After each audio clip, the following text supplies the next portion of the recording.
Hello viewers, स्वागत है आपके अपने यूट्यूब चैनल इंग्लिश पर। आज का हमारा जो स्टोरी का टॉपिक है वो है the slave and the lion. Slave का मतलब होता है गुलाम और लायन का मतलब होता है शेर। इस स्टोरी की मदद से आप सीखने वाले हैं कि कैसे हम इंग्लिश को ट्रांसलेट करेंगे हिंदी सेंटेंसेस में। साथ ही साथ वर्ड मीनिंग भी सीखेंगे, फ्रेजल वर्ब भी सीखेंगे, सारी चीज़ सीखेंगे इस स्टोरी की मदद से। तो चलिए वीडियो को शुरू करते हैं। देखिए, सेंटेंस है a rich man. Rich man का मतलब क्या होता है? रिच मैन का मतलब होता है अमीर व्यक्ति। ठीक है, रिच को बोलते हैं अमीर, धनवान व्यक्ति। हैड अ स्लेव, हैड का यूज़ करते हैं पास के लिए, यानी एक अमीर आदमी के पास एक स्लेव था, यानी एक गुलाम था। ठीक है, नौकर टाइप का एक अमीर आदमी के पास एक गुलाम था।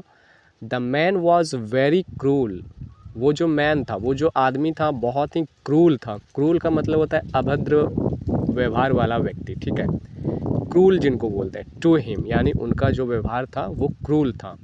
सो द स्लेव, इसलिए गुलाम जो है बिकेम यानी तंग हो चुका था। बिकेम का मतलब होता है होना। ठीक है, बिकम का वर्ब टू है बिकेम, यानी तंग हो चुका था। ऑफ हिज क्रूल ट्रीटमेंट, यानी अपनी अभद्र व्यवहार से। ही डिसाइडेड, उन्होंने निर्णय लिया, टू रन अवे यानी भागने का, फ्रॉम हीज मास्टर, अपने मालिक के घर से भागने का उसने फैसला लिया उनके अभद्र व्यवहार के कारण। फिर देखिए आगे स्टोरी में क्या है। आगे है he got a chance. He got a chance, उन्हें मिला। गेट का वर्ब टू है गॉट, यानी उसे मिला अ चांस, एक मौका। एंड रेन अवे, और वो भाग गया, टू अ फॉरेस्ट, जंगल भाग गया। देर ही हाइड, वह वहाँ पे छुपा, हिमसेल्फ, खुद को छुपाया। इन अ केव, यानी एक गुफे में, वो भाग करके एक जंगल गया और वहाँ खुद को एक गुफे में छुपाया। As he lay their thinking, जब वो सोच रहा था। ही हियर द ग्राउनिंग, जब वो लेटने के बारे में, जैसे ही लेटने के लिए सोचा तो वो उसने क्या सुना।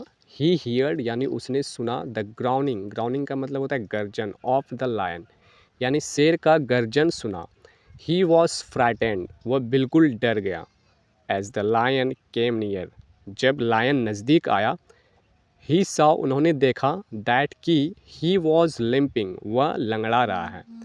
द लायन अप्रोच्ड, लायन ने कहा, अप्रोच्ड का मतलब होता है कहना, द स्लेव, गुलाम को, एंड हेल्ड आउट हीज पाव, अपने पंजे को बाहर निकालने के लिए लायन ने अप्रोच्ड किया। आगे है द स्लेव सॉ। ठीक है, आगे क्या है? द स्लेव सॉ, यानी गुलाम ने देखा, दैट कि हीज पाव, उनकी जो पाँव यानी उनकी जो पैर थी, वॉज स्वाइलन, सूजा हुआ था। एंड अ थ्रोन, और कांटा, वॉज अस्टक, और जो कांटा था वो फंसा हुआ था। इन इट, उसमें। The slave drew out the thorn very gently, उस गुलाम ने बहुत ही सावधानीपूर्वक उनको निकाला। द लायन वॉज रिलीव्ड, शेर को आराम हुआ, पेन से यानी दर्द से, एंड वेंट अवे, और वहाँ से चला गया। Afterwards they became friends, इसके बाद वे लोग दोस्त बन गए।